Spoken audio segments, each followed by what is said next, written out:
మన ప్రభు అయిన యేసుక్రీస్తు నామములో కూడి వచ్చిన మీ అందరికీ వందనాలండి. అందరికీ వందనాలు. ఒకరినొకరు వందనాలు చెప్పుకోనండి. ఒకరినొకరు వందనాలు చెప్పుకోనండి. దేవుని ప్రేమను కనపరుచుకోండి. దేవుడు మిమ్మల్ని మీ కుటుంబాలను దీవించునుగాక. చెప్దామా? రెండు చేతులు ఎత్తి గట్టిగా హల్లెలూయా, హల్లెలూయా. మంచిది ప్రియులారా, ప్రతి శనివారం చెప్పుకొని వస్తున్నటువంటి రీతిగానే ఆత్మీయ ఫలాలు, ఆత్మీయ జీవితంలో ఎదిగే ఫలాలు 9.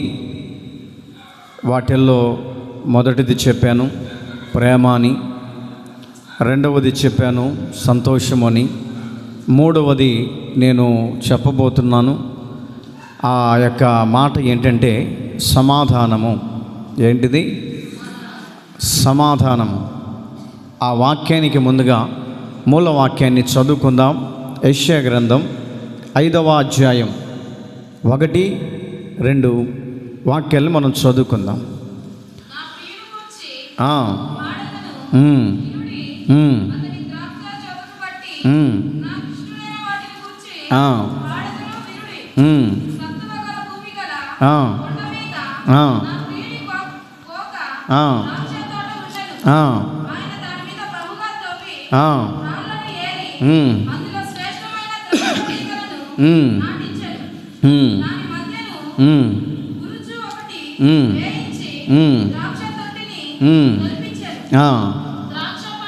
ద్రాక్ష పండ్లు ఫలింపవలెనని ఎదురు చూచుచు ఉండెను, కానీ అవి కారు ద్రాక్షలు కాసెను.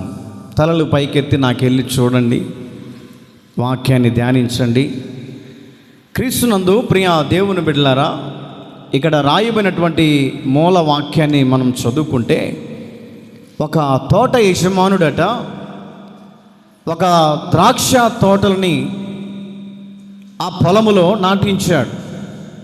ఎన్ని ద్రాక్ష మొక్కలు అని అంటే, పొలములో నాటడానికి ఇంత అంత అనే దానికి లెక్క లేదు. ఎందుకనంటే పొలము యజమానుడు ఎకరం ఉండవచ్చు, 2 ఎకరాలు ఉండవచ్చు, 3 ఎకరాలు ఉండవచ్చు. రకరకాలుగా తనకు కలిగినటువంటి ఆ పొలములో ఆస్తి కాబట్టి తనకిష్టానుసారమైనటువంటి ఆ ఎకరాలుగా వేసుకుంటూ ఉంటాడు. ఆ పొలము యజమానట ఒక ద్రాక్ష తోటలను నాటాలని అనేకమైనటువంటి మొక్కలని తీసుకొని వచ్చి నాటుతూ ఉన్నాడు. నాటాడు. ఏమని నాటే వాళ్ళు వచ్చారు. రోజు రోజుకు పెరుగుతూ ఉన్నాయి, రోజు రోజుకు అభివృద్ధి చెందుతూ వస్తూ ఉంది. రోజు రోజుకు ఆ ద్రాక్ష తోటలు ఏమండి తీగలు పారటం, కాయలు కాయటం ప్రారంభించినటువంటి కొలది ఈ తోట యజమానుడి ఏం చేశాడంటే, ఒక్కొక్క మొక్క దగ్గరికి వెళ్ళి వాటి యొక్క రుచి ఏ విధంగా ఉంది, అవి తీయగా ఉన్నాయా, పుల్లగా ఉన్నాయా, చేదుగా ఉన్నాయా అని ఒక్కొక్క మొక్క దగ్గరికి వెళ్ళి టెస్ట్ చేయటం ప్రారంభించాడు. క్రీస్తునందు ప్రియ దేవుని బిడ్డలారా, ఎందుకు ఈ మాట మీకు చెప్తూ ఉన్నానంటే, ఆత్మీయ జీవితంలో దేవుని బిడ్డలుగా పిలువబడుతున్నటువంటి వాళ్ళు అభివృద్ధి చెందటానికి ఆస్కారాలు ఉంటాయి. ఆత్మీయ జీవితంలో కొంతమంది లోకానుసారమైనటువంటి మార్గంలో పడిపోయే వాళ్ళు ఉంటారు. లోక పద్ధతుల్లో నడిపించబడే వాళ్ళు కొంతమంది ఉంటారు. దేవుని మందిరానికి వచ్చే వాళ్ళందరూ భక్తులని అనుకోవటానికి లేదు. ఎందుకంటే దేవుని మందిరములో రకరకాల జాతులు కలిగినటువంటి వాళ్ళు ఉంటారు, రకరకాల కుల వ్యవధులు కలిగినటువంటి వాళ్ళు ఉంటారు, రకరకాలుగా ఏమండి డినామినేషన్లు కలిగినటువంటి వాళ్ళు కనపడుతూ ఉంటారు. ఎందుకంటే దేవుని సంఘము అనేది కులానికి సంబంధించిన కాదు, దేవుని సంఘము అనేది మతానికి సంబంధించిన కాదు, దేవుని సంఘము అనేది అందరికీ సంబంధించినటువంటి, అన్ని కులాలకు సంబంధించినటువంటి జీవము కలిగిన దేవుని మందిరానికి రకరకాల ప్రజలు వస్తారు. అన్యులు వస్తారు, దేవుని నమ్ముకున్న వాళ్ళు వస్తారు, లోక సంబంధమైన పద్ధతుల్లో నడిచే వాళ్ళు వస్తారు, లోక అలవాట్లు కలిగినటువంటి వాళ్ళు మందిరానికి వస్తారు. ఎందుకంటే దేవుని మందిరములో దేవుడు ఉంటాడని, దేవుని మందిరములో దేవుని ప్రత్యక్షత మమ్మల్ని తాకి మా జీవితాలను మారుస్తుంది అని, మా జీవితాలలో ప్రభావితము చేస్తుంది అని, మా జీవితాలు మార్చబడటానికి దేవుని మందిరమే నీడ అని, మా జీవితాలు మా ప్రవర్తనని మార్చుకోవడానికి దేవుని మందిరమే శరణజొచ్చి ఉంటాము అని చాలామంది ప్రియా దేవుని బిడ్డలారా, రకరకాల జాతుల ప్రజలు, రకరకాల కుల వ్యవధిలో ఉన్నటువంటి ప్రజలు దేవుని మందిరానికి వస్తూ ఉంటారు. అలాగనే ఒక తోట యజమానుడు కూడా తోటను నాటించి ఒక్కొక్క మొక్కను నాటి వాటి ఫలములు ఏ విధంగా ఉన్నాయి, రుచికరంగా ఉన్నాయా, చేదుగా ఉన్నాయా, పుల్లగా ఉన్నాయా అని తోట యజమానుడు అయినటువంటి యేసుక్రీస్తు ప్రభుల వారట వాటి దగ్గరికి వచ్చి చూస్తున్నప్పుడు కొన్ని నాలికకు తగలగానే పుల్లదనాన్ని ఇస్తూ ఉంది, కొన్ని నాలికకు తగలగానే చేదుగా మార్చబడుతూ ఉంది, కొన్ని నాలికకు తగలగానే మధురంగా మార్చబడుతూ ఉంది. ఎందుకు ఈ మాట చెప్తున్నానంటే ద్రాక్ష తోటలుగా పిలువబడుతున్నటువంటి మన జీవితంలో కూడా ఒక మార్పును తీసుకుని రావటానికి, ఒక మార్పును దేవుడు తీసుకుని వచ్చి మనల్ని ఎదుటి వ్యక్తులకి మధురంగా మార్చటానికి, ఎదుటి వ్యక్తులకి ఉపయోగకరంగా మార్చటానికి, ఎదుటి వ్యక్తులకి అనేకమైనటువంటి రుచికరంగా మార్చటానికి యేసుక్రీస్తు ప్రభుల వారు ఈ భూమి మీదకి వచ్చి ఫలము యజమానుడిగా పిలువబడుతూ ఉన్నాడు. ఎందుకు ఆయన బాధ్యత తీసుకోవాల్సి వచ్చిందంటే, నా ప్రియా దేవుని బిడ్డలారా, రకరకాల జాతులు కలిగినటువంటి చెట్లు ఉన్నాయంట.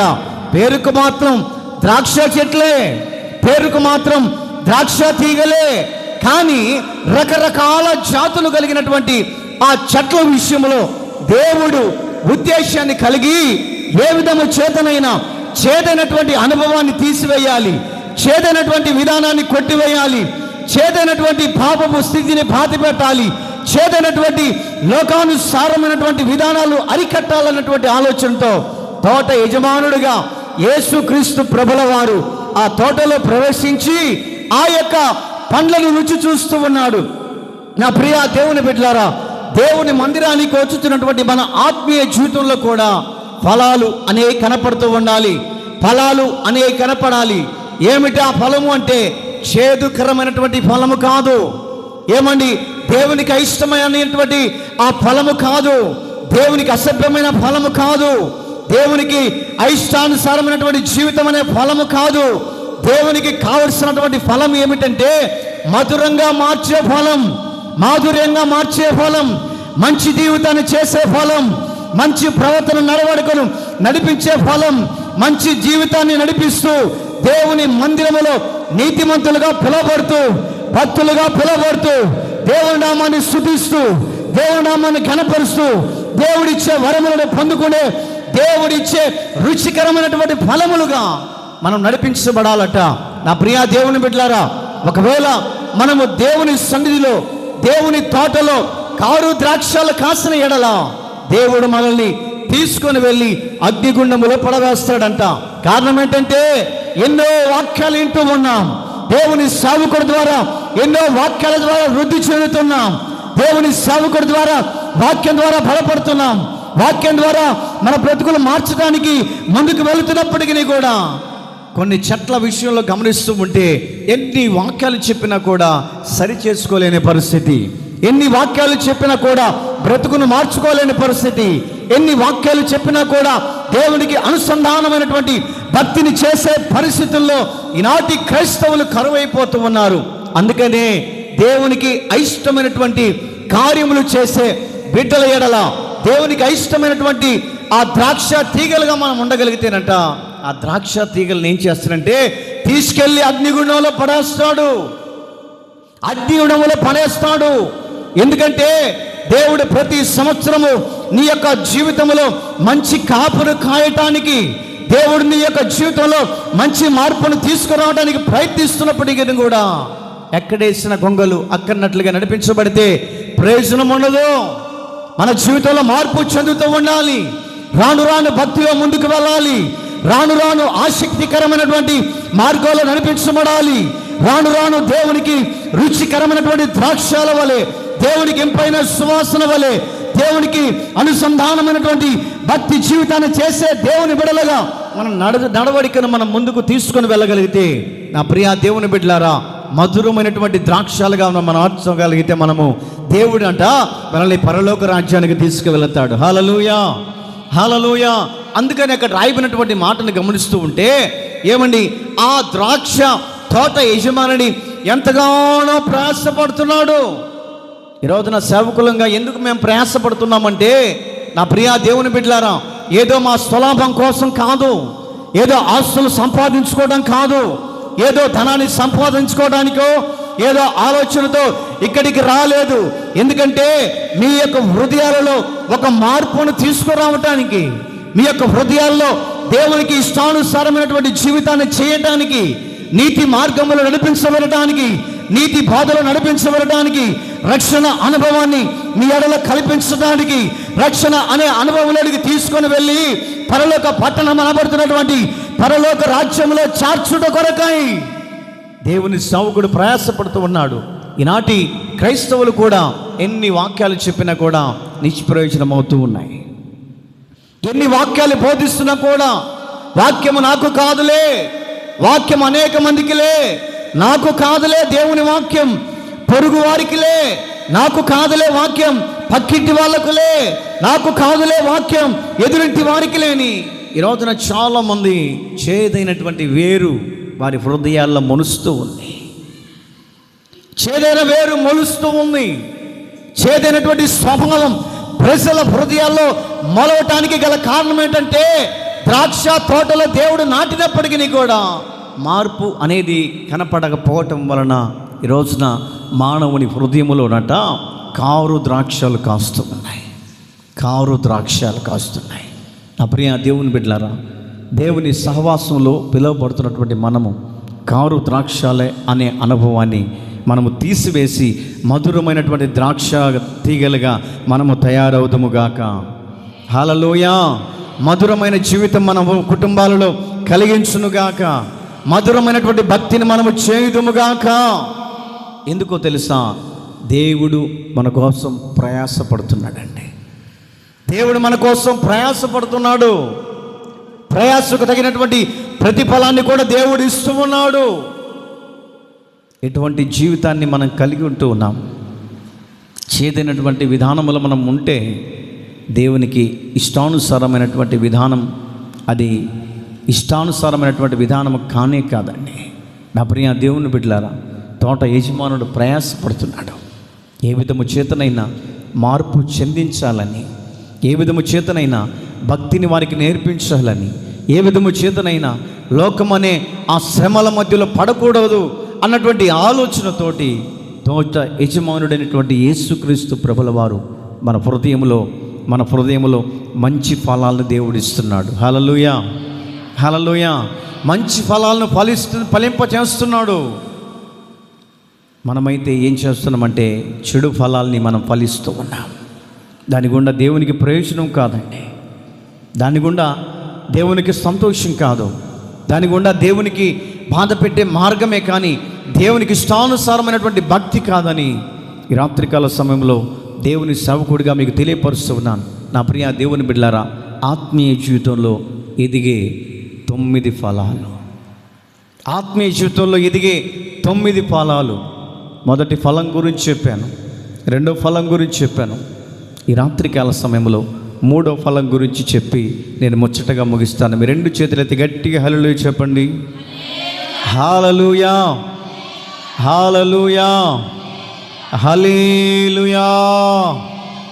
గలతీ పత్రిక 5వ అధ్యాయం 22వ వాక్యం చదువు గట్టిగా. అయితే ఆత్మఫలము ఏమనగా ప్రేమ, సంతోషము చాలండి.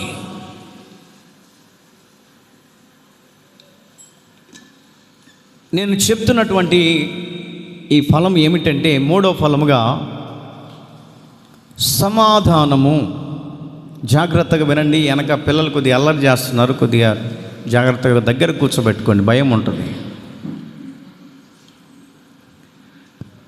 3వ ఫలముగా ఏమిటి ఈ 3వ ఫలము అంటే సమాధానము. ఏ దానము? ఏ దానము? సమాధానము. కొంతమంది వీళ్ళల్లో ఉన్నారో లేరో నాకు తెలియదు, కానీ ఒక ఆమెని పాస్టమ్మ గారిని అడిగా. మార్కాపురంలో ఒక పాస్టమ్మ గారు నాకు తెలుసు. అమ్మా పాస్టమ్మని పిలుస్తా, కానీ ఆమె పేరే నాకు తెలియదు. అక్క ఏమనుకోమాక పాస్టమ్మ గారు, నీ పేరేంటో చెప్పు అని అన్న. నా పేరయ్యా సమాధానము. ఏ దానము? విశ్వాసులతో సమాధానంగానే ఉండదు. విశ్వాసులతో సమాధానంగానే ఉండదు. ఎదురుపడినప్పుడు కొంతమంది వందనాలు చెప్తే మూతేడు తిప్పుకొని తిరిగి ఉంటుంది. ఏందో ఆమె సొమ్యమ కింద పెట్టినట్టు. ఎవరు? దైవజనురాలు. పేరుకు మాత్రం సమాధానము నా పేరు. వచ్చే విశ్వాసులతో సమాధానంగానే ఉండదు. వచ్చిన విశ్వాసులందరూ కంప్లైంట్ చెప్పడమే. ఏంటయ్యా దైవజనురాలు అయి ఉండి అందులో సమాధానం అనే పేరు పెట్టుకొని ఉండి విశ్వాసులతో మంచిగా ఉండదు, మంచిగా మాట్లాడదు, మంచిగా పలకరియదు, ఏమీ నోరు తెరిచాము వందనాలు పెడితే ఏమైంది అని చాలామంది అనుకుంటూ ఉంటారు. మా పాస్టర్ అయితే అట్టాడిది కాదులే. హల్లెలూయా, హల్లెలూయా. అందరితో సమాధానంగా ఉంటుంది. అందరితో నేను ముందే చెప్తాను, వచ్చిన వాళ్ళందరినీ పలకరించండి, పరామర్శించండి. ఎలా ఉన్నారు, బాగున్నారా, ఏమైనా సమస్యలుంటే చెప్పండి, ప్రార్థన చేస్తానని చెప్పేసి పలకరియమ్మని ముందుగానే చెప్తాను. హల్లెలూయా, హల్లెలూయా. ఎందుకంటే దేవుని సేవకులకు ఉండవలసినటువంటి ఆ యొక్క లక్షణం ఏంటంటే సమాధానం కలిగి ఉండాలి. మీతోటి నేను సమాధానంగా లేననుకోండి, వచ్చేవాళ్ళు చిన్నగా గారిపోతూ ఉంటారు. ఎందుకు జనాలుగా తగ్గిపోతున్నారంటే పాస్టర్ గారితో మాకు సమాధానం లేదయ్యా, ఏ రీతిగా మందిరానికి వచ్చామో, ఏ రీతిగా దేవుని వాక్యం వినేమో, పాస్టర్ గారికి మాకు సమాధానమే లేదు అని మీరు చెప్పగలుగుతారు. అందుకే దేవుని బిడలుగా పిలువబడుతున్నటువంటి పేరు పెట్టబడినటువంటి మాత్రాన కాకుండా ఆ పేరుకు తగినటువంటి జీవితాన్ని చేయాలండి. పేరుకు తగినటువంటి జీవితాన్ని మనం పరిపాలించుకోవాలి. పేరుకు మాత్రం సమాధానం అని పేరు పెట్టుకుంటే కుదరదు, కానీ సమాధానముగా అందరితో ఐకమత్యంగా, అందరితో ప్రేమానురాగాలతో, అందరితో ఏమండి దేవుని సమాధానాన్ని కనపరుస్తూ, దేవుని ప్రేమను కనపరుస్తూ నడిపించబడుతుండాలి. సేవకుడైనా కానీ, సేవకురాలైనా కానీ, విశ్వాసులైనా కూడా. ఎందుకనంటే మనము ఎటువంటి పరలోక రాజ్యానికి తీసుకొని వెళ్ళేది ద్వేషాన్ని తీసుకొని వెళ్ళలేం, కోపాన్ని తీసుకొని వెళ్ళలేం, కుళ్ళు కుతంత్రాలు తీసుకొని వెళ్ళలేం.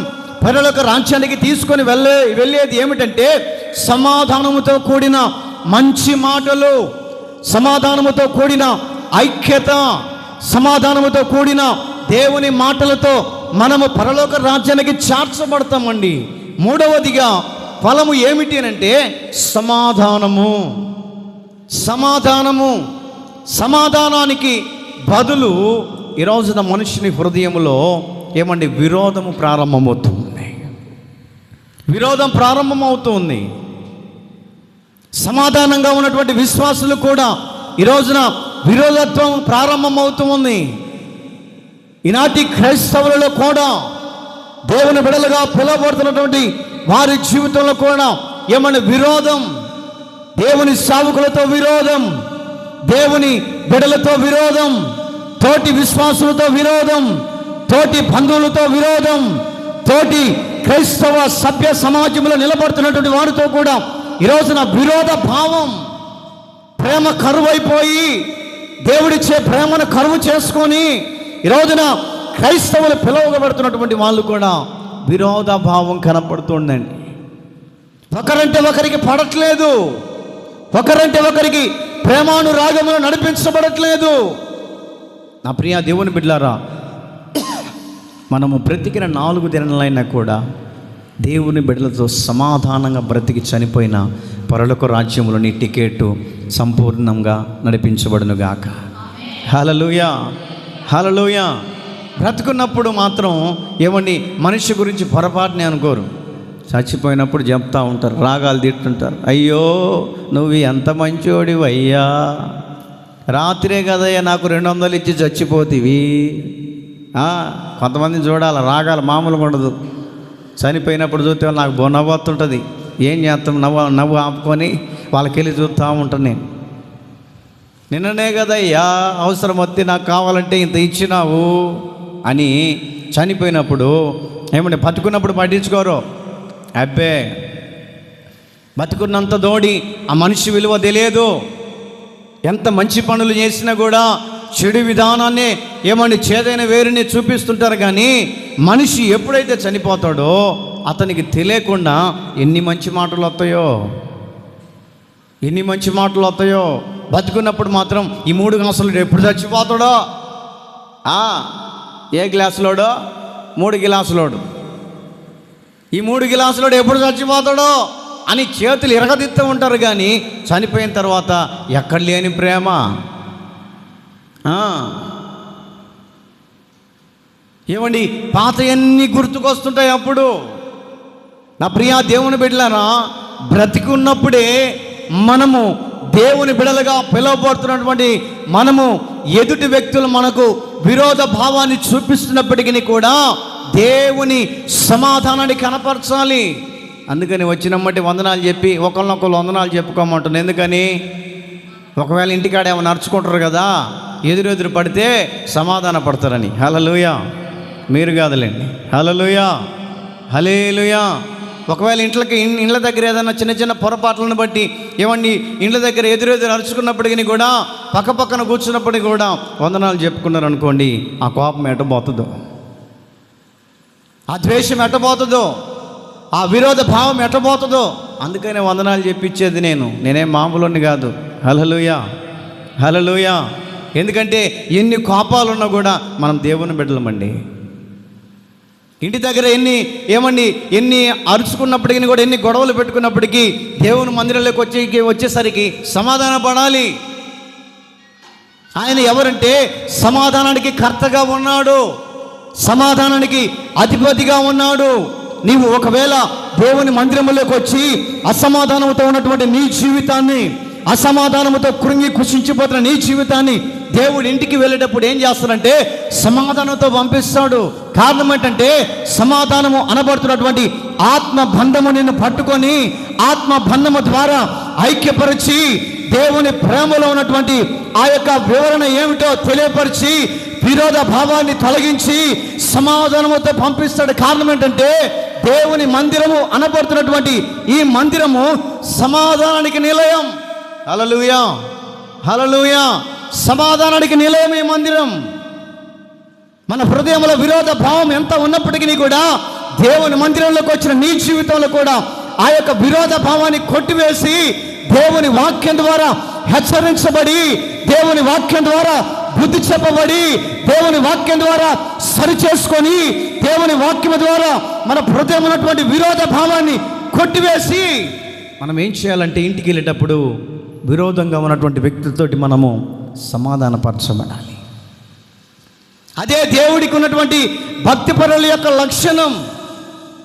బైబిల్లో ఒక చోట రాయబడింది, ఉదయమున వచ్చినటువంటి కోపమట సాయంత్రం కల్లా మటుమాయం కావాలి. నేను చెప్పేది కాదు, లేఖనం నాకు గుర్తులేదు, అది ఇది తర్వాత చూపిస్తాను. ఉదయమున వచ్చినటువంటి కోపమట ఏమండి చీకటి పడేలోపు ఆ కోపం కొట్టుకొని వెళ్ళిపోవాలి. ఆ కోపం విడిచేసి వెళ్ళిపోయి సమాధానపరచబడాలంట. అదే దేవుని బిడ్డలో ఉన్నటువంటి ఆ యొక్క ఐక్యత అనే సమాధానం అండి. పేరు పెట్టుకున్నంత మాత్రాన ఆ పేరుకు తగినటువంటి జీవితము చేయకపోతే మనం చేసే భక్తి వ్యర్థమే. ఆ విరోధ భావం అనేది మన హృదయంలో కొట్టివేసుకోవాలి. ఇంటి దగ్గర చిన్న చిన్న గొడవలు ఉన్నప్పటికీ కూడా మందిరంలోకి వచ్చినప్పుడు నీ ప్రక్కన ఉన్నటువంటి వారితోటి సెకండ్ తీసుకొని ప్రేమపూర్వకంగా వందనాలు చెప్తే ఆ మనిషి నీ మీద కోపడుతుందండి. కోపడదు. అమ్మో, ఒకవేళ కోపం వచ్చిన నర్సిన కూడా తగ్గించుకొని ఆమె నన్ను పలకరించిందని నీ హృదయంలో ఉన్నటువంటి విరోధ భావాన్ని తగ్గించుకొని ప్రేమతోటి పలకరించుకుంటారు. అదే దేవుని బిడ్డలకు ఉన్నటువంటి భక్తి అండి. దేవుని బిడ్డలకు ఉన్న భక్తి, దేవుని పిల్లలకు ఉన్నటువంటి భక్తి అది. నా ప్రియ దేవుని బిడ్డలారా, మత్తయి సువార్తమానంలో ఒక మాట రాయబడింది, 5వ అధ్యాయం 23వ వాక్యం. మత్తయి సువార్తమానం 5వ అధ్యాయం 23-24 వాక్యం.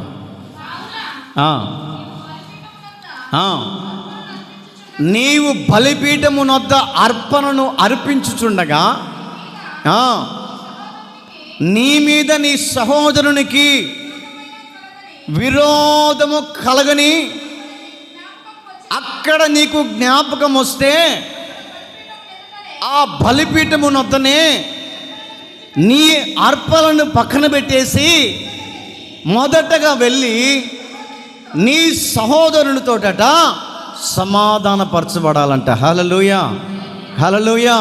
నీవు ఇంటి దగ్గర నుంచి వచ్చేటప్పుడు నీ హృదయముల విరోధ భావం ఉందే, నీవు అర్పించడానికి దేవునికి అర్పణను తీసుకొని వస్తున్నావే, నీవు ఆదివారం ప్రార్థనకు వచ్చేటప్పుడు ఏమండి ఆ గిన్నెలో పోసుకొని అర్పణ ధాన్యం ఉందే, దాన్ని నువ్వు తీసుకొని వచ్చేటప్పుడు నీవు ఎదుటి వారితోటి విరోధ భావాన్ని కలిగి ఉన్నప్పుడట ఆ అర్పణను తీసుకొని వచ్చి దాన్ని పక్కన పెట్టేసి మొట్టమొదటిగట నీవు ఎవరితోనైతే విరోధంగా ఉన్నావో, నీవెవరితోనైతే కోపంగా ఉన్నావో, నీవు ఎవరితోనైతే ద్వేషం కలిగి ఉన్నావో నీ దగ్గర ఉన్నటువంటి అర్పణ తీసుకుపోయి ముందాడ పక్కన పెట్టేసి ఏమండి బలిపీఠం మీద పెట్టకుండా తీసుకుపోయి పక్కన పెట్టి వారితో సమాధాన పడాలంట. హల్లెలూయా, హల్లెలూయా. నేను చెప్తున్న మాట కాదు, బైబిల్ చెప్తున్న మాట. నీవు ఎవరితోనైనా దేవుని మందిరంలోనికి అర్పణ తీసుకొచ్చేటప్పుడు నీ అర్పణను పక్కన పెట్టి నీవు వారితో మొదటిగా సమాధానపడు. నీవు ఎప్పుడైతే ఎదుటి వ్యక్తితో సమాధాన పడతావో పరలోకంలో చూస్తున్నటువంటి దేవుడు అప్పటి వరకు నీ విషయంలో బాధపడుతుంటాడు, కన్నీళ్లు కారుస్తుంటాడు, దుఃఖపడుతుంటాడు. అయ్యో, భూమి మీద నా బిడ్డ భక్తుడిగా పిలువబడుతున్నటువంటి వ్యక్తి విరోధ భావం ఉంది, ఆ విరోధ భావను బట్టి నేను చింతిస్తున్నాను, నేను కృంగిపోతున్నాను, నేను ఆవేదన చెందుతున్నాను. ఈ రోజున ఏ విధము చేతనైనా ఆ బిడ్డను విరోధంగా ఉన్నటువంటి వ్యక్తితో సమాధానపరచబడాలి. ప్రియా దేవుని బిడ్డలారా, కొంతమంది దేవుని మందిరానికి వస్తున్నప్పుడు ఏమండి విరోధ భావం కలిగి ఉన్నటువంటి వ్యక్తి ఎదుటి వారిని పలకరిస్తుంటే కొంతమంది మూతడి తిప్పుకుంటారు. అయినా కూడా నువ్వు పలకరిస్తూ దేవుని ప్రేమను కలిగిస్తూ, మార్కాపులో నాకు సేవకుడు తెలుసండి, చాలా మంచిగా ప్రారంభంలో మాత్రం భలే మంచిగా ఉన్నాడు. తమ్ముడా అలా చేయి, ఇలా చేయి, సేవ ఇలా కష్టపడు, అలా కష్టపడు అని వాళ్ళు ఈర్ష్యపడుతుంటారు. ఏం పట్టించుకోబాకు, కష్టపడి సేవ చేయి అని ఒక సేవకు నన్ను భలే బలపరిచాడు. మామూలు బలపరచలే, ఇంకా అనాంగా తిరుగులేదు, నువ్వు చెప్పిన మాటను బట్టి కష్టపడి సేవ చేస్తానని, ఆత్మలు సంపాదిస్తానని అతనికి కూడా మాట ఇచ్చానని చెప్పేటప్పుడు ఏమన్నాడు, వాళ్ళు వీళ్ళు నిన్ను చూసి ఈర్ష్యపడతారు, జాగ్రత్తగా ఉండు అని అన్నాడు. అన్న వ్యక్తి ఏమండి 2 నెలలు 3 నెలలు దాటిన తర్వాత ఏమండి వాళ్ళు వీళ్ళు ఈర్ష్యపడతారు అన్నటువంటి వ్యక్తి వాళ్ళు ఎట్టబోయారో కానీ ఈయన ఈర్ష్యపడటం ప్రారంభించాడండి. ఎవరు? దేవుని సేవకుడే. ఎప్పుడు ఎదురు పడితే తమ్ముడా వందనాలని పలకరించే వ్యక్తి ఏమండి మూతేడు తిప్పుకుని నేను అటు తిరిగి వందనాలని అంటున్నా కూడా పలకట్లేదు. ఏమిటి కారణం అంటే ఈ మనిషి హృదయంలో విరోధ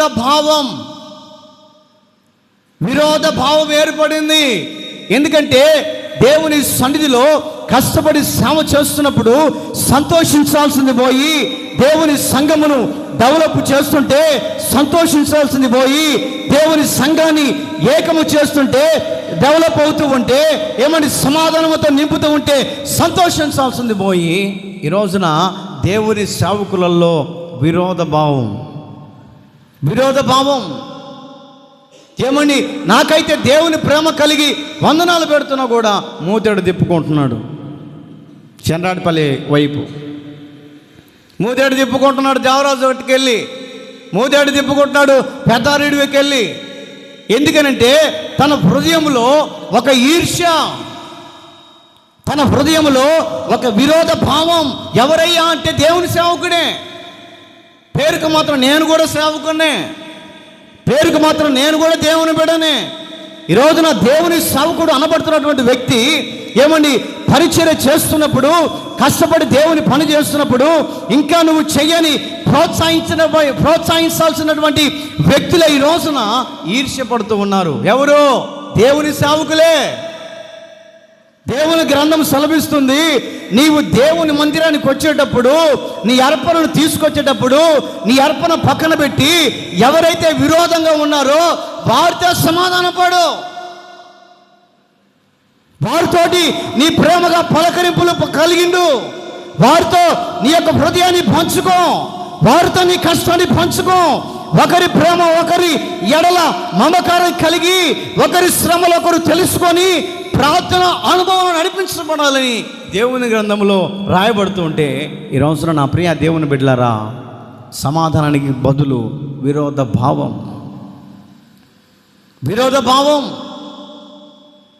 విరోధపు విధానం, విరోధ భావం మనంలో ఉన్నంతకాలం మనం డెవలప్ కాలేమండి, అభివృద్ధి చెందలేం. ఆ విరోధ భావం మన హృదయంలో క్రియేట్ చేసినంత కాలం ఏమండి, ఆ కుళ్ళు కుతంత్రాలతో మన హృదయంలో ఉన్నంత కాలం ఆ కుళ్ళు కుతంత్రం మనల్ని ఏం చేస్తుందంటే శరీరపరంగా ఎదగనివ్వదు, శరీరపరంగా బలాన్ని ఇవ్వదు. చాలామందిని కొంతమంది చూస్తే ఏమండి సన్నగా ఉంటారు. వాళ్ళు చూసినప్పుడు మనకేమనిపిస్తుందంటే, ఏంటి ఇలాగ సన్నగా ఉంది, బలము రాదని. అంటే కొంతమంది అంటారు, ఆయనక కుళ్ళుందిలే అన్న. ఏమంటారు? కుళ్ళుంది అందుకే బలం రావట్లేదు అని చాలామంది అనుకుంటూ ఉంటారు. వారు అనుకున్నంత మాత్రాన ఆ భావములు కొంతమంది ఉండరండి. సన్నగున్నంత మాత్రాన కుళ్ళు కుతంత్రాలు ఉన్నాయని అనుకోవడానికి లేదు. తన యొక్క శరీరత్వమే అలాగుంటుంది, తన శరీర భావమే అలాగుంటుంది. ఏమండి, వారి పితరులు ఉన్నటువంటి ఆ యొక్క శరీర ఆ భావాన్ని వారు కూడా అలాగ నడిపించబడుతూ ఉంటారు. సన్నగున్నంత మాత్రాన కుళ్ళు కుతంత్రాలు ఉన్నాయని మనం అనుకోవటానికి లేదు. నా ప్రియ దేవుని బిడ్డలారా, అట్లా అనుకోవటానికి మనము పొరపాటునే అవకాశం కల్పించకూడదు. దేవుని బిడలుగా పిలువబడుతున్నటువంటి మనమట ఏమండి, ఎవరితోనైనా విరోధంగా ఉంటే నీవు తీసుకొచ్చే అర్పణ, నేనైనా కానీ మీరైనా కానీ ఎవరితోనైనా విరోధ భావం ఉంటేనంట తీసుకొచ్చే అర్పణట అంగీకరించబడదట. నువ్వు అనుకుంటావు, నేను మనస్ఫూర్తిగా దేవుని సేవకుడికి అర్పణ ఇస్తున్నాను, మనస్ఫూర్తిగా దేవుని సేవకుడికి నేను అర్పణ ఇస్తున్నాను, నేను దీవించబడతాను అనుకుంటున్నావు. కానీ నీ తోటి వ్యక్తులతో విరోధ భావాన్ని కలిగి ఉన్నావు. నీ తోటి యవనస్తురాలతో విరోధ భావాన్ని కలిగి ఉన్నావు. నీ తోటి భక్తురాలతో విరోధంగా నీవు నడిపించబడుతున్నంత కాలం కూడా మన హృదయంలో డెవలప్ అనేది కలగదండి. నేను చెప్పట్లే, బైబిల్ గ్రంథం చెప్తూ ఉంది. నీవు దేవుని మందిరానికి వచ్చేటప్పుడు, నీవు అర్పణ తీసుకొచ్చేటప్పుడట, నీవు విరోధ భావంని నువ్వు తీసి వేసి సమాధానంతో దేవునికి నువ్వు అర్పించగలిగితే నీ సమాధాన బలులను నా దేవుడు అంగీకరించునుగాక. హల్లెలూయా, హల్లెలూయా. మన హృదయంలో విరోధ భావాన్ని తీసివేయాలండి. ఒక రోజున యేసూబు అనే వ్యక్తి ఉన్నాడండి. ఎంతో భక్తిపరుడు, తండ్రికి ఎంతగానో ఇష్టానుసారుడు, తండ్రి అంటే ప్రేమ కలిగిన వాడు, చివరి బిడ్డ. అన్నలు చూస్తూ ఉన్నారు. అన్నలు ఏమండి, ఏ రోజుటికైనా కూడా ప్రేమ భావం లేదండి తన హృదయంలో. ఏ విధము చేతనైనా తమ్ముడి విషయంలో కోపాన్ని పెట్టుకున్నారు. ఎందుకంటే తండ్రి చిన్న కుమారునే ప్రేమిస్తున్నాడు అని, చిన్న కుమారుడి ఎడల మమకారాన్ని చూపిస్తున్నాడని ఈ అన్నదమ్ములట ఏ విధము చేతనైనా తమ్ముడిని చంపేసేయాలి అని అన్నదమ్ములందరూ కంకణ కట్టుకొని మాట్లాడుకొని, నా ప్రియ దేవుని బిడ్డలారా, ఒకానొక రోజున తండ్రి చెప్పాడు, నానా ఇదిగో మీ అన్నలు అడవికి వెళ్ళి ఆ యొక్క మందలు కాస్తున్నారా, కష్టపడుతున్నారు, వారికి మధ్యాహ్నం పూట చక్కటి భోజనాన్ని తీసుకొని వెళ్ళి వాళ్ళకి ఇచ్చిరాపోని తండ్రి పంపించాడు. ఎవరిని అంటే యోసేపును పంపిస్తుంటే వాళ్ళంత దూరములో ఏమండి ఆ అరణ్య ప్రాంతంలోనట యోసేపును తన అన్నలు చూశారంట. అన్నలు చూసి వాళ్ళు అంటున్నటువంటి మాట ఏంటంటే, అడుగో నాన్న ప్రేమించుతున్నటువంటి ముద్దుల కొడుకు వస్తున్నాడు రా, వీని చంపేస్తే తర్వాత ఆ ప్రేమను మనమే పొందుకుంటాం, వీని చంపేస్తే నాన్న యొక్క ప్రేమకు మనం బద్దులుగా మార్చబడతాం అని సొంత అన్నలండి, సొంత అన్నలు తమ్ముడి మీద విరోధ భావాన్ని పెట్టుకున్నారండి. సొంత అన్నలు తమ్ముడి విషయంలో విరోధ భావాన్ని పెట్టుకున్నారు. ఏ విధము చేతనైనా చంపేయాలి. ఒక రోజునట యోసేపుకి కల వచ్చిందంట. ఏమిటా కల అంటే, అన్నల విషయంలో ఏమండి కల వచ్చి ఆ కలను అన్నలతో చెప్తున్నాడు. అన్నలారా, దేవుడు గత రాత్రి నాకు ఒక కల చూపించాడు. ఏమిటా కల అన్నాడు. ఏమిటా కల అంటే, ఇదిగో మీ పనులన్నీ నా కాళ్ళ కిందికి తల వంచుతున్నాయి అని చెప్పారు. అంటే దానికి అర్థం ఏంటంటే, పనులు అని అంటే మేమందరము నీ కాళ్ళకు తల వంచాలనా, నీ కాళ్ళకు దండం పెట్టాలనా? ఏమిరా వయస్సులో చిన్నవాడివి, మేమందరం కలిసి నీ కాళ్ళకు దండం పెట్టడం ఏంటి అని చెప్తుంటే, లేదన్నా దేవుడు నాకు దర్శన రూపంలో చూపించాడు, దేవుడు నాకు కళ ద్వారా దేవుడు చూపించాడు, అందుకే మీకు చెప్తున్నానంటే ఇంకా కోపం వచ్చేసిందండి. ఎవరి మీద అంటే తమ్ముడి మీద. ఏ విధము చేతనైనా వీడు ఎక్కువ మాట్లాడిస్తుంటే ఈయన ఎక్కువ చేస్తున్నాడని చెప్పేసి వాడికి మనము దండం పెట్టేది ఏందని చెప్పేసి యోసేపు అన్నలట ఏ విధము చేతనైనా విరోధ భావాన్ని కలిగి ఉన్నారు. విరోధ భావము కలిగి చంపేసేయాలి. ఈ అరణ్య ప్రాంతంలో చంపేస్తే ఇక ఎవరు గుర్తుపట్టరు. తన వస్త్రాలు తీసుకొని వెళ్ళి ఆ గొర్రె రక్తంలో ముంచి తీసి నాన్నకు చూపిద్దాం నీ కుమారుడు చచ్చిపోయాడని, నాన్నకు చూపిస్తే నీ కుమారుడు చచ్చిపోయాడని చూపిస్తే ఇతని విషయంలో అతను ప్రేమించే విధానాన్ని దూరం చేసి మమ్మల్ని దగ్గరికి తీస్తాడన్నటువంటి భావంతో ఎవరు అంటే అన్నదమ్ములండి యోసేపును చంపివేయాలి.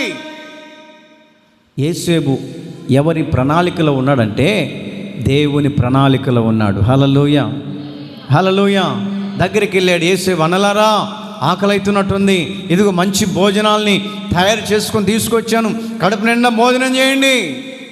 ఒక్కొక్కళ్ళు ఏమంటే పనులు కొరుకుతున్నారు. ఏమిరా, నువ్వు అన్నం తీసుకొస్తే మేము తినాలనా, నీ కాళ్ళకు మేమందరం దండం పెట్టాలనా అని విరోధ భావం. ఒక్కొక్కరికి పళ్ళు కొరుకుతున్నారు, చుట్టుముట్టారు యోసేపును చంపాలని.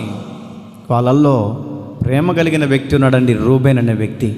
అందరినీ బ్రతిలాడుకుంటున్నాడు. రే తమ్ముడురా, అమ్మకు పుట్టినటువంటి మనమందరం ఒక తల్లికి పుట్టినటువంటి పిల్లలమురా అని అంటే మిగతా వాళ్ళందరూ కోపంతో మండిపడిపోతున్నారు. లేదు వీని చంపేయాల్సిందే. రూబేన్ అంటున్నాడు, అయ్యా వాడిని చంపితే మనకు పాపం రా, వాడిని చంపితే మనకు పాపం, వాడి మీద విరోధ భావాన్ని చూపిస్తే మనకు పాపం రా అంటున్నా కూడా నా ప్రియ దేవుని బిడ్డలారా, అతన్ని చంపడానికి ప్లాన్ చేస్తున్నప్పుడు రూబేన్ అడ్డుపడి చెప్తున్నాడు, ఇదిగో వాడిని చంపొద్దు, కానీ అదిగో ఆ ఎదురుగా నీళ్ళు లేని బావి ఉంది, ఆ బావిలో పడేద్దాం, చస్తే చస్తాడు, బ్రతుకుతే బతుకుతాడు అని విరోధ భావాన్ని కలిగి నా ప్రియ దేవుని బిడ్డలారా అందరు పట్టుకొని కాళ్ళు చేతులు పట్టుకొని ఏమని తీసుకెళ్ళి ఆ గుంటలో పడేశారండి. కేకలేస్తున్నాడు యోసేపు, అన్నా మిమ్మల్ని ప్రేమించే మనస్సు కలిగిన వాణ్ణి, దేవుని ప్రేమను కలిగిన వాణ్ణి ఎందుకు నన్ను ఈ విధంగా చేస్తున్నారంటే నీవు దేవుని నాన్నకు ఇష్టడు కాబట్టి మమ్మల్ని ప్రేమించట్లేదు కాబట్టి నేను ఏ విధము చేతనైనా విరోధ భావంతో చంపేస్తున్నాం అన్నట్లుగా ఏమన్నా నీళ్లు లేని బావిలో, లోతైన బావిలో వేశారండి. తన వస్త్రాలు తీసేశారు. ఏమండి గొర్రెను చంపి ఆ వస్త్రాల్ని ఆ రక్తంలో ముంచి ఇంటికి వెళ్ళి నాన్నకు చూపిస్తున్నాడు, నాన్న వచ్చే దారిలో నీవు ప్రేమిస్తున్నటువంటి నీ కొడుకు వచ్చే దారిలో ఏ ఎలుగుబంటి తినదో మాకు తెలియదు, కానీ ఇది వస్త్రాలు కనపడ్డాయి, ఈ వస్త్రాలు మీకు చూపిస్తున్నాను. కానీ తండ్రి యొక్క ప్రాణం తరుక్కుపోయిందండి.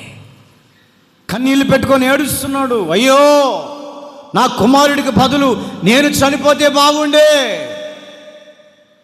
నా కుమారుడికి బదులు నేను మరణిస్తే బాగుండే, వృద్ధాప్యంలో ఉన్నాను కదా, నేను చచ్చిపోయినా కూడా ఏ ప్రయోజనం లేకుండా చనిపోయింటే బాగుండే అని బద్దలు కొట్టుకొని రొమ్ములు కొట్టుకొని ఏడుస్తూ ఉన్నాడు తండ్రి. వీళ్ళు చేసిన పని ఏంటంటే నీళ్లు లేని బావిలో పడేశారండి. నా ప్రియ దేవుని బిడ్డలారా, ఏమిటి అని అంటే విరోధ భావం. విరోధ భావం. ఈరోజున ఆత్మీయ జీవితంలో ఎదిగే వ్యక్తులు కూడా విరోధ భావాన్ని కలిగి ఉన్నట్లయితే దాని గుండా మనకు ప్రయోజనం లేదండి, ప్రయోజనం లేదు. విరోధ భావాన్ని కలిగి దెబ్బతీయాలని మనం ఎన్ని విధాలుగా మనం ప్రయత్నం చేసినప్పటికీ కూడా ఏమండి, ఆ విరోధ భావానికి అడ్డుపడే వ్యక్తి ఒకడున్నాడు. ఆయన ఎవరంటే యేసుక్రీస్తు ప్రభుల వారు. ఎదుటి వారి ఎడలని విరోధ భావం చూపిస్తున్నట్లయితే ఆ విరోధ భావం వారి మీదకి రానివ్వకుండా, ఆ విరోధ భావం వారికి తగలనివ్వకుండా, ఆ విరోధత్వం వారి మీదకి రానివ్వకుండా అడ్డుగోడలుగా వేయగలిగినటువంటి దేవుడు ఎవరంటే యేసుక్రీస్తు ప్రభుల వారు. ఎన్నో బాణాలు వేస్తుంటారు మనల్ని నాశనం చేయడానికి చాలామంది. మన కోట గోడలు పడగొట్టడానికి ఏమండి ఎదుటి వ్యక్తులు ఎంతోమంది ఇచ్చేస్తూ ఉంటారు. నువ్వు నిజంగా దేవుని బిడ్డగా ఉన్నట్లయితే, నిజంగా దేవుని పేరును నిలబెట్టే వ్యక్తివైతే ఆ విరోధ భావం నీ దగ్గరికి రాకుండా నిన్ను ఆశీర్వాదకరంగా మార్చునుగాక. హల్లెలూయా, హల్లెలూయా. విరోధ భావాన్ని దేవుడు తీసివేస్తాడు. ఎప్పుడైతే ఆ యోసేపును ఆ నీళ్లు లేని బావులు వేశారో కేకలేస్తున్నాడండి, అయ్యా ఎవరైనా నన్ను రక్షించండి, గొంతు ఎండిపోతుంది, రక్షించేవారు లేరా, కాపాడేవారు లేరా, కేకలేస్తూ ఉన్నాడు. అరణ్యములో ఎవరికి వినపడట్లేదు తన యొక్క స్వరం. అరణ్యములో ఎవరు పట్టించుకునేవారు లేరు, అరణ్యములో పరామర్శించేవారు లేరు, అరణ్యములో నా అన్నటువంటి దిక్కు ఎవరు లేరు. నా అనుకున్నటువంటి అన్నలే గుంటలో పడేసి పారిపోయారు. ఆ యొక్క నీళ్ళు లేని బావులు మోకరించి దేవునికి ప్రార్థన చేస్తున్నాడు అంటే ఎవరయ్యా అంటే యేసేపు.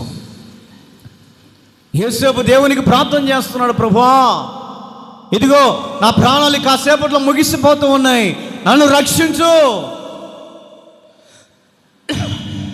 నా అనుకున్నటువంటి అన్నలే విరోధ భావాన్ని చూపించారు, నన్ను రక్షించు. దేవునికి మొరపెట్టే వారికి సమీపంగా ఉండే దేవుడు ప్రత్యక్షమయ్యాడు. హల్లెలూయా, హల్లెలూయా.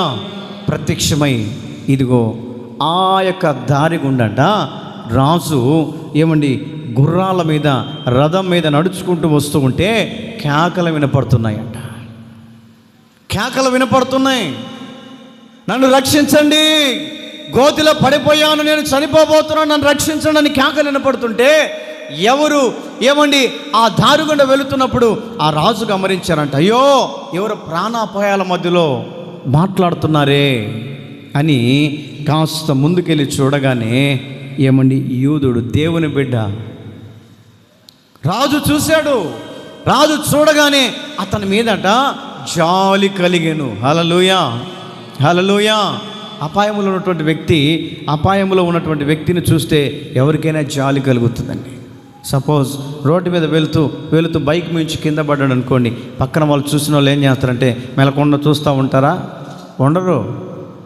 అమ్మో ఎవరు కింద పడినట్టున్నారని చెప్పేసి అతని దగ్గర ఉన్నటువంటి బండి కానీ ఆటో కానీ కారు కానీ పక్కన పెట్టేసి అమాంతంగా వచ్చి లేపుతారు. ఎందుకంటే వారి ఎడల జాలి హృదయం, జాలి పడినటువంటి మనసు.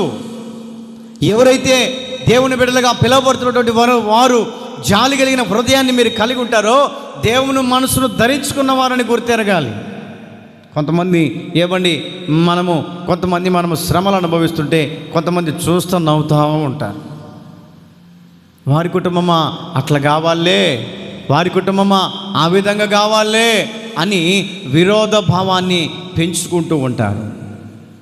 విరోధ భావాన్ని పెంచుకున్నంత మాత్రాన ఆ విరోధ భావం వారిని ఏదో ఒక రోజున మృంగివేసే సమయం వస్తుంది, వారిని నాశన కూపంలోనికి తీసుకుని వెళ్ళే సమయం వస్తుంది. కానీ ఆ అరణ్య ప్రాంతములట కేకలు వేస్తున్నటువంటి యోసేపు కేకలు విని, అయ్యో ఎవరో ప్రాణాపాయాల మధ్యలో ఉన్నాడని రాజు ఆ వ్యక్తిని బయటకు తీసుకుని వెళ్ళి తన రాజ ఆస్థానములో ఉప ముఖ్యమంత్రిగా పెట్టుకున్నాడంట. హల్లెలూయా, హల్లెలూయా. ఉప ముఖ్యమంత్రిగా పెట్టుకొని, ఇదిగో నీవు ప్రాణాలతో, నేను నిన్ను ప్రాణాలు కాపాడాను కాబట్టి నాకు నువ్వు అసిస్టెంట్గా ఉండి ఆ రాజ విధానంలో ఉండి నాకు కావలసినటువంటి పని చేసి పెట్టని తీసుకొని వెళ్ళి, ఎన్నిక లేని వ్యక్తి అండి. అన్నదమ్ముల మధ్యలో ఏ ఘోషాన ప్రేమ కలిగిన వ్యక్తి కాదండి. అన్నదమ్ముల ప్రేమను దూరం చేసుకున్న వ్యక్తి అండి. అన్నలు తమ్ముడి మీద పెట్టుకున్నటువంటి విరోధ భావం, తండ్రి ప్రేమను కోల్పోయిన భావం, తండ్రి ప్రేమకు దూరమైనటువంటి యోసేపు ఈ రోజున ఎక్కడున్నాడంటే రాజ ఆస్థానంలో ఉండి రాజుగారి కింద ఆధిపత్యాన్ని చేయడానికి దేవుడు తీసుకొని వెళ్ళి అతన్ని అధిపతిగా నియమించాడట. ఒక రోజున కరువు వచ్చింది, కరువుతో బాధపడుతున్నాడు. ఈ మాటలన్నీ ఆదికాండంలో 37వ అధ్యాయము ఏమండి 23, 24 వాక్యంలో అక్కడ రాయబడి ఉంటాయి. మీరు తర్వాత చదువుకోండి, వాక్యం వినండి. ఎందుకు ఈ మాట చెప్తున్నానంటే, తీసుకొని వెళ్ళి ఏమండి ఎన్నిక లేని వ్యక్తిని తీసుకొని వెళ్ళి రాజ ఆస్థానంలో కూర్చోబెట్టి, ఏమండి ఒక రోజున ఆ అన్నదమ్ములు ఉన్నటువంటి ఊరంతా కరువు వచ్చిందంట. ఫస్ట్లో చెప్పాడే కళ, అన్నా మీరందరూ నా దగ్గరికి వచ్చి నా కాళ్ళ మీద పడి దండం పెడుతున్నారని చెప్పారే, ఆ కళ నెరవేర్చే సమయం దగ్గర పడ్డదంట. వారి ఊరిలో కరువు వచ్చేసింది. ఏమండి వలస వెళ్ళిపోతున్నారు, ఏం చేయాలో అర్థం కావట్లేదు. ఏమండి ప్రేమగా ఉన్నటువంటి వ్యక్తులు కూడా ఆ యొక్క విరోధ భావం ఏర్పడి ఒకరికొకరు సమాధానం లేక, ఒకరి ఎడల సంతోషం లేక, ఏమండి ఆహారం కోల్పోయి ఇతర దేశాలకు వలసపోయి కష్టపడటానికి వెళుతున్నప్పటికీ కూడా ఈ యొక్క ఏమండి యోసేపు అన్నలట, ఇదిగో ఫలానా దేశమున అక్కడ సమృద్ధి ఉంది అని తెలుసుకొని సరాసరి యోసేపు దగ్గరికి వచ్చి బ్రతిమలాడుకుంటున్నారంట. అయ్యా మేము ఫలానా దేశం నుంచి వచ్చాము, మా తండ్రి ఫలానా, ఇదిగో మాకు సహాయం చేసి ధాన్యం ఇవ్వండి. యోసేపుకు తెలుసు వీరు మా అన్నలు అని. అన్నలకు తెలియదండి ఇతను మా తమ్ముడు అని. ఎందుకంటే చనిపోయాడు మా తమ్ముడు అనుకున్నారు, చంపేశాం మా తమ్ముడిని అనుకున్నారు. మా తమ్ముడు కాలగర్భంలో కలిసిపోయాడని అన్నలు అనుకొని తన విషయంలో మరిచిపోయారు యోసేపును. యోసేపు మనుషుల దృష్టిలో లేకపోయినప్పటికీ కూడా యోసేపు దేవుని దృష్టిలో ఉన్నాడు. హల్లెలూయా, హల్లెలూయా. యోసేపు దేవుని దృష్టిలో ఉన్నాడండి. ఎప్పుడైతే నా ప్రియ దేవుని బిడ్డలారా అన్నలందరూ వచ్చి యోసేపు దగ్గర కాళ్ళ మీద పడి, అయ్యా మేము కరువుతో బాధపడుతున్నాం, మాకు ధాన్యాన్ని ఇవ్వండి అని కాళ్ళ మీద పడి చేతులుంచి బ్రతిమలాడుకుంటుంటే ఆ రోజున దేవుడు చూపించిన కళను చెప్తున్నాడంట. ఒక పక్క కన్నీళ్ళు కారుస్తున్నాడు యోసేపు. అయ్యో మా అన్నలు నా దగ్గరికి వచ్చి కాళ్ళ మీద పడి బత్యం అడుగుతున్నారే. అన్నలట యోసేపును గుర్తుపట్టలేదండి. అప్పుడు చెప్తున్నారు, అన్నలారా అని అంటే, ఎవరయ్యా నువ్వు అని అంటే, నన్ను తీసుకెళ్ళి కుంటలో పడేసావు చూడు, నీ తమ్ముడైనటువంటి యోసేపును. హల్లెలూయా, హల్లెలూయా. ఆ రోజు చెప్పినటువంటి కళ కొన్ని సంవత్సరాలకు నెరవేరింది. కారణం ఏంటో తెలుసా? విరోధ భావము ఉన్నటువంటి మనిషి హృదయంలో సమాధానంతో నింపబడింది. హల్లెలూయా. ఎప్పుడైతే విరోధ భావాన్ని అన్నలు తమ్ముళ్ళ ఎడలో చూపించారో బ్రతిమలాడుకుంటున్నాడంట. అయ్యా తమ్ముడు కరువు వచ్చి అల్లాడిపోతున్నాం రా, నాన్న అల్లాడిపోతున్నాడు, ఆకలితో అలమటిస్తున్నాడు, దయతో నన్ను క్షమించండి. ఎవరు?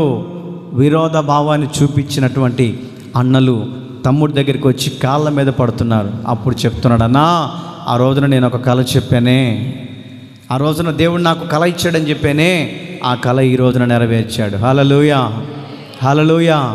ఈ రోజున ఆత్మ అనబడుతున్నటువంటి ఆత్మీయ ఫలాలలో మూడో ఫలం ఏమిటంటే సమాధానం. సమాధానం. ఎప్పుడైతే అన్నలు ఆ యొక్క తమ్ముడి దగ్గరికి వచ్చి సమాధాన పడుతున్నారండి, చేతులు పట్టుకొని సమాధాన పడుతున్నారు, అయ్యా మమ్మల్ని క్షమించయ్యా, మమ్మల్ని క్షమించు, నాన్న ఆకలితో అలమటిస్తున్నాడు,